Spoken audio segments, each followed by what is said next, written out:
So when we compare this 4 dimensions map to the wealth and status map, we can see there's some overlap. The wealth aspect over here, it does address the physical dimensions need for food, clothes, and shelter. And the status section over here, it does to some extent acknowledge the social dimension. Excuse me, come around. So what I'm going to do is compare these 2 guidelines now and spell out what I see as the shortcomings of this wealth and status mindset in respect to our physical and social and mental and spiritual dimensions. All right, let's start with the financial component of our physical dimension, that aspect that deals with food and clothes and shelter, savings, and material goods. Now, the wealth and status map generally does a good job at taking care of our basic financial needs. As that saying goes, I've been poor and I've been rich, and believe me, rich is better. The problem with this wealth and status map is that it doesn't stop with providing us with enough. And by the word enough, I mean the definition of enough that I described in my last video series, that one called more versus enough. Anyway, with the wealth and status map, more is better is that measuring tool for our job title and our living quarters and our material possessions. And with that kind of measuring tool, whatever I've got now can never be enough. Now, being that I discussed this whole more is better idea in my series on my book's 5th chapter, I won't repeat that discussion now. I'm just going to add, though, that an excessive focus on more can end up threatening or even sabotaging having the type of material wealth that does really matter, such as having a budgeted amount for repairs or other emergency expenses, or a reserve cushion in case of unemployment, a retirement plan, money set aside for your kids' college tuition. If too much money is spent on material goods that boost your outward appearance of wealth, you're important, but those low profile but important funds end up jeopardized. All right, moving on to the wealth and status maps, attention to the social dimension. Now that attention is focused on pursuing goals that will win the admiration and the envy of family and friends and coworkers and acquaintances and strangers.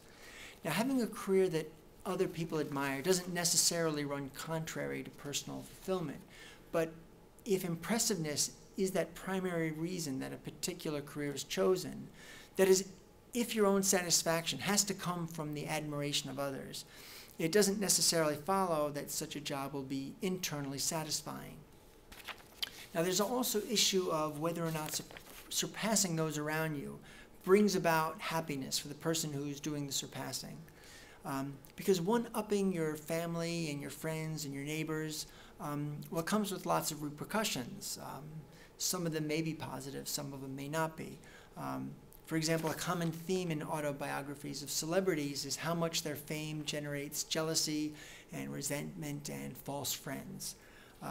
I listen to books on tape while I drive and sometimes while I work, and I happen to pick up the autobiographies at the same time of Richard Pryor and Roseanne Barr. And it struck me how similar their experiences are when it came to how their fame destroyed their relationships with their respective family members. Now, I'm not saying people should intentionally avoid having successful careers out of fear of making people jealous. I'm just saying that people who have achieved great success in terms of wealth and status, have often found that this works against them when it comes to having genuinely close relationships with others. I've heard Oprah Winfrey talk about this in several interviews. I can't remember the exact quotes or the sources, but she's often expressed this sentiment that because of her fame and power, it's difficult or maybe even impossible to make sincere new friendships, that it's much easier to trust the friends that she had made before she became famous. I happened to once look through a book called Power, How to Get It, How to Use It. And for the most part, I found this book a bit shallow because it mainly glorifies wealth and status. And it's about seeking power for power's sake. One interesting part, though, is when the author admitted, even though it was a very minor section, something like a little footnote or a side note, that attaining positions of power comes with that drawback of creating a distance between formerly close relationships. The author writes, "Somehow the path of power is seldom the path of love. One of the people the author interviews is Robert Guccione, the creator of Penthouse magazine. And Guccione is quoted as saying, "When a man really makes a success of his life, 99% of his friends vanish." Again, my point is not don't pursue something you love because you might be financially successful and people will resent you. My only point is if your main reason for pursuing a certain career is because you think it will earn you lots of wealth and status, and that your wealth and status will end up with lots of people admiring and loving you, you may end up disillusioned with that. Now, this may sound obvious if you're an adult with lots of life experience, and maybe lots of the things in this video series are obvious if you're an adult. But again, I did write this book, that is my hunting, gathering, and video games book, aimed mostly at older teenagers and younger adults, and specifically a younger version of myself. Because back when I was in my teens and 20s, myself and most of my associates, I think, were totally ignorant of these things that I'm discussing. Back when I was trying to be a professional musician, I worked with one singer who seemed much more interested in the fame aspect than the music itself. And she would watch these videos of people on stage and the musicians on stage, all these thousands of people cheering for them. And she would say, "I want to feel that. I want to feel that mass love." Now, that particular singer, she never did get to be successful, and she dropped out of the business. But if she ever had got to be that rock star that she had dreamed of being, I think it's a good bet that she would have ended up shocked by the reality of what happens when a person attracts that kind of massive attention. All right, I'm going to go back to my charts again for a second. Hold on. All right, back to this 4-dimension chart. Now, I can talk about this health aspect of our physical dimension and the mental dimension and the spiritual dimension all at the same time. Because for better or worse, none of these have any specific role in this wealth and status map, unless the purpose is to impress other people. All right, again, look at the CEO earning $500 million a year. Without any further information on this person's physical or emotional well-being, America automatically says $500 million a year, success.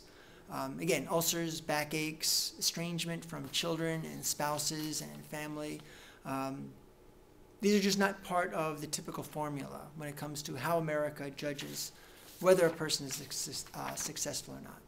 Now, I'm just going to add a few more comments on the drawbacks of making the assumption that a job that's successful in terms of wealth and status necessarily translates into happiness.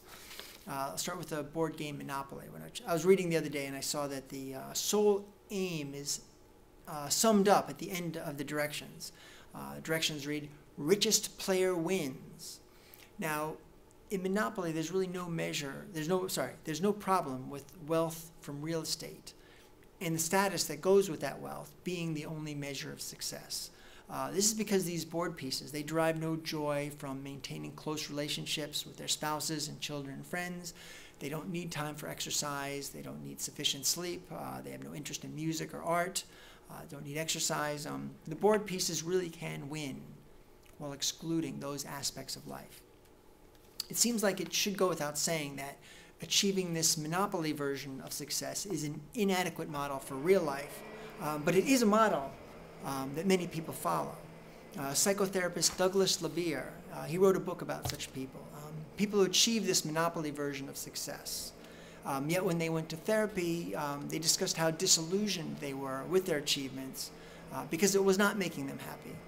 The book is called Modern Madness, and LeBeer writes that for these people, part of the package of making it to the top included estrangement from their children and spouses, distrustful relationships with their associates, and suffering from unexplained physical ailments, anxiety, depression, rage, and overuse of drugs and alcohol.